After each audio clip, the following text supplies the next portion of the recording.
After his love was rejected, he locked the woman inside a cage like a pet. The movie begins by showing a man named Seth waking up and going through a life that feels incredibly monotonous. Every single day, he follows the exact same routine without anything exciting ever happening in his life. He cleans himself up, eats a simple breakfast, takes the bus, and eventually arrives at work. There's the man. Seth works as a caretaker at an animal shelter. His daily responsibilities are fairly simple, such as cleaning cages, feeding dogs, and taking care of the animals there. What's the food? Okay, I'm looking good.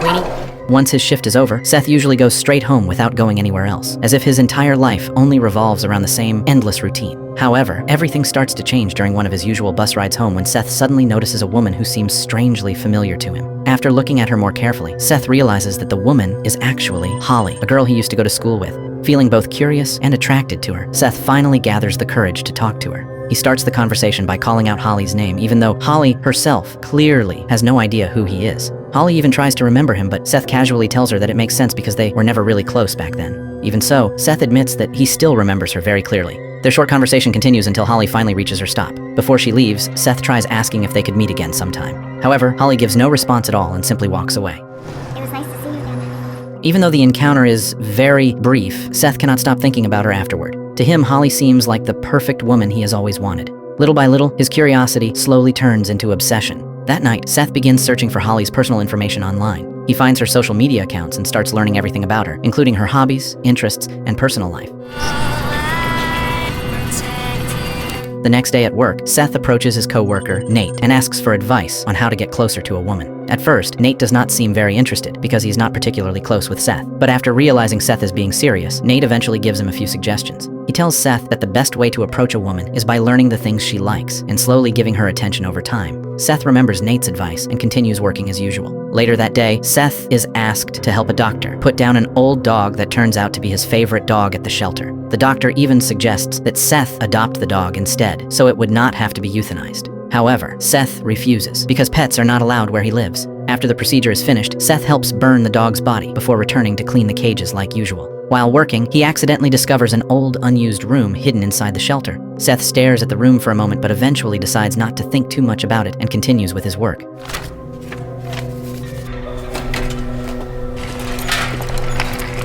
That night, Seth finds himself thinking about Holly once again. He starts writing down the things she likes while practicing conversations in front of the mirror so he will not feel nervous when talking to her again. Hey, Holly, hey. What time to get lunch? I was just wondering if you wanted to get maybe dinner. Hey, Holly, how's it going? Hey. The following day, Seth finally visits the restaurant where Holly works. Coincidentally, Holly is the one serving him. Seth once again tries to make Holly remember who he is, but Holly does not seem very interested and simply focuses on doing her job. Even so, Seth continues trying to get closer to her. After Holly finishes serving him, Seth immediately invites her to attend a concert for her favorite band. He pretends that his friend canceled at the last minute, leaving him with one extra ticket. Unfortunately, the invitation only makes things awkward. Holly politely rejects him because she already has a boyfriend. Instead of making Seth back off, the rejection only causes his obsession with Holly to grow even stronger. He secretly begins following her everywhere she goes and eventually even learns where she lives.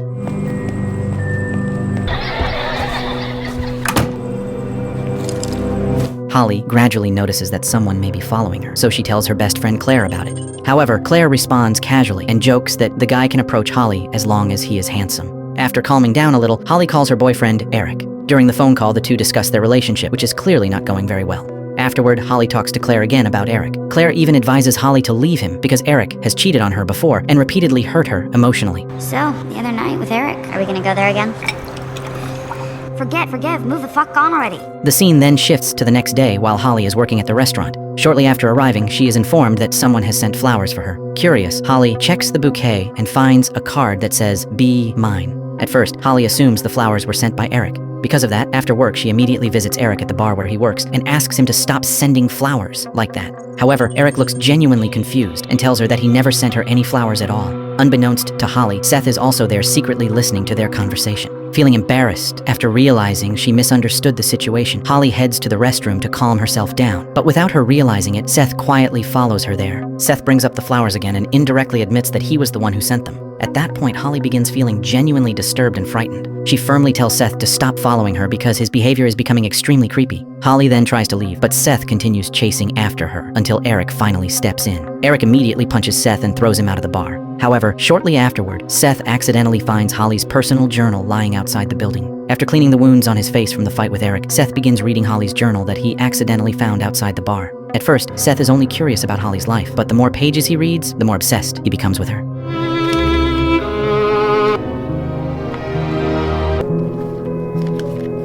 At the same time, Seth starts thinking again about the abandoned room he previously discovered at work. The next day, while working at the shelter, he returns to the unused room and explores it more carefully. The place turns out to be quite large and rarely visited by anyone. Seeing the condition of the room, Seth comes up with a disturbing plan. He begins turning the area into a large cage strong enough to hold a human being inside.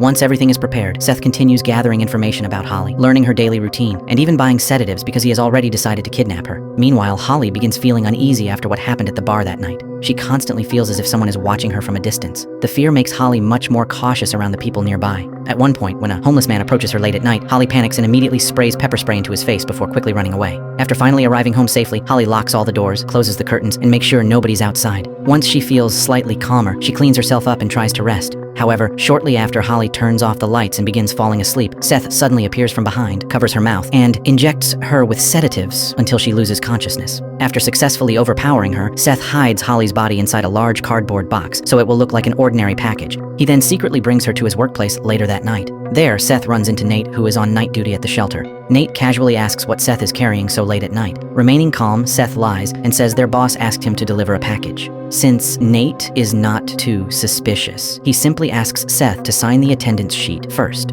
However, the situation quickly becomes tense when Nate suddenly hears strange noises coming from inside the room. He immediately asks Seth to stay quiet so he can figure out where the sound is coming from. Seth begins panicking and tries distracting Nate because he fears Holly may wake up and make noise inside the box. Fortunately, after checking around for a while, Nate assumes the sound is only coming from a faulty air conditioner. Seth successfully avoids suspicion and immediately takes Holly down to the secret room he prepared earlier before locking her inside the cage.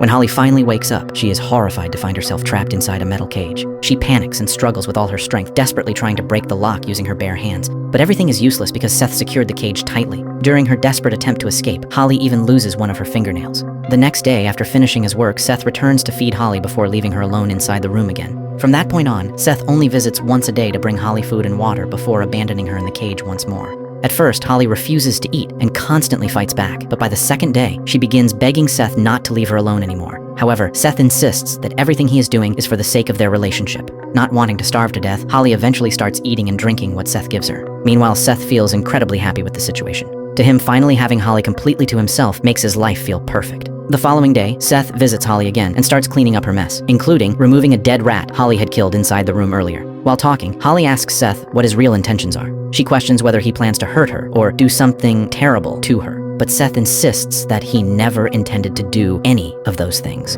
Instead, Seth claims that he only wants to save her. Are you gonna kill me? I hope not. Before I met you, I was just floating through life. After leaving the room, Seth nearly gets caught when he unexpectedly runs into Nate, patrolling near the lower level of the building. Feeling nervous, Seth quickly leaves to avoid raising suspicion.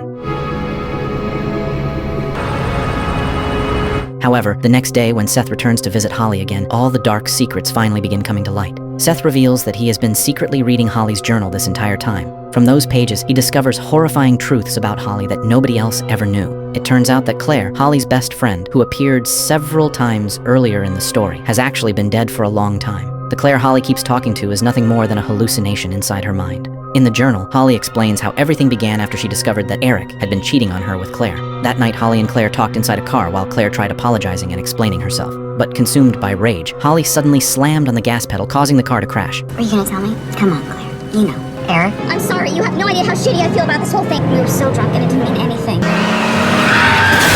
After everything is over, Seth looks completely horrified and cannot believe he has just killed someone. Meanwhile, Holly remains strangely calm throughout the entire situation. She even begins telling Seth how to get rid of Nate's body so nobody will ever find out what happened. Seth points out that Nate's body is too large to fit inside the furnace they use for burning dead dogs at the shelter. However, Holly calmly says there are other ways to erase the evidence. She instructs Seth to cut Nate's body into smaller pieces, remove anything that could identify him, and dispose of the remains carefully so no trace is left behind. Some pieces of Nate's flesh are even fed to the dogs at the shelter, so it will look as though nothing ever happened. Seth is completely traumatized and clearly does not want to do any of it, but Holly continues pressuring him until he finally obeys her. After everything is finished, Seth starts cleaning the blood off his clothes and body. Do you want to practice what you're gonna say?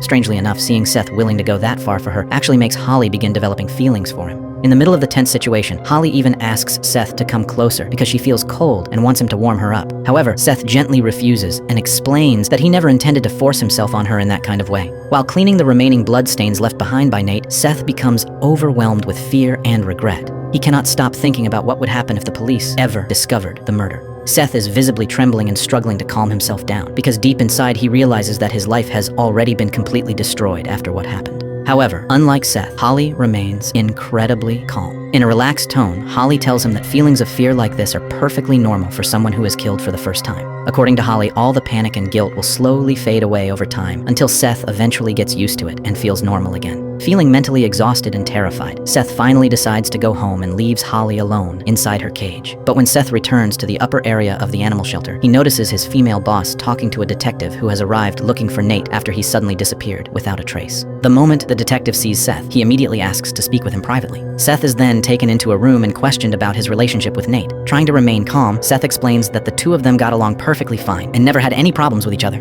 After that, the detective asks when Seth last saw Nate. Nervously, Seth answers that the last time he saw Nate was around 9 o'clock the previous night while Nate was on duty. Seth also adds that Nate supposedly had some personal matters to deal with and briefly asked Seth to cover his position outside the guard area. Unfortunately, Seth's explanation only makes the detective more suspicious. Several parts of Seth's story sound inconsistent, causing the interrogation to become increasingly tense. Even so, the detective still does not have enough evidence to officially consider Seth a suspect, so Seth is eventually allowed to leave. The following day, Seth visits Holly inside the cage once again. But this time, Holly refuses to speak to him at all. She even tells Seth that he should stop visiting her if he does not truly love her. Hearing that, Seth immediately tries convincing Holly that he genuinely loves her and would do absolutely anything for her. However, Holly claims that his words mean nothing unless he is willing to prove them. Once again, Holly begins manipulating Seth's mind. She tells him to prove his love in an extreme way by cutting off one of his own fingers for her. Naturally, Seth immediately refuses because he thinks the request is completely insane. But Holly continues manipulating his emotions until Seth eventually falls right into her trap. In the end, Seth actually cuts off one of his own fingers just to prove his love for Holly.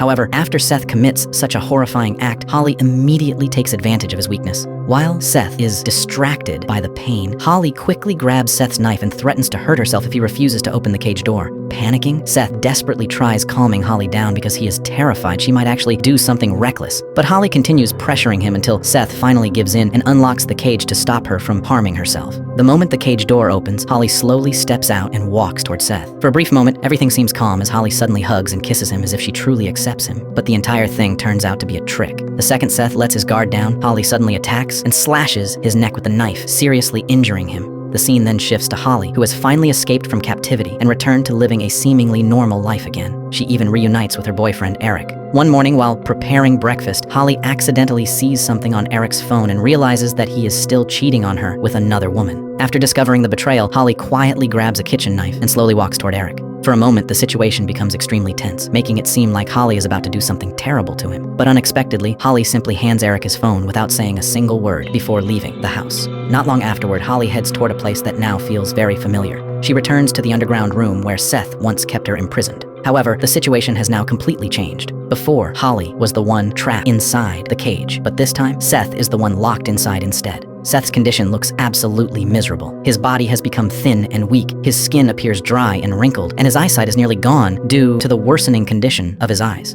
Yet strangely enough, Holly begins treating Seth with genuine care and attention. After everything they have gone through together, Holly finally believes that Seth is the only person who truly understands the darkness inside her, and that is where the story finally comes to an end.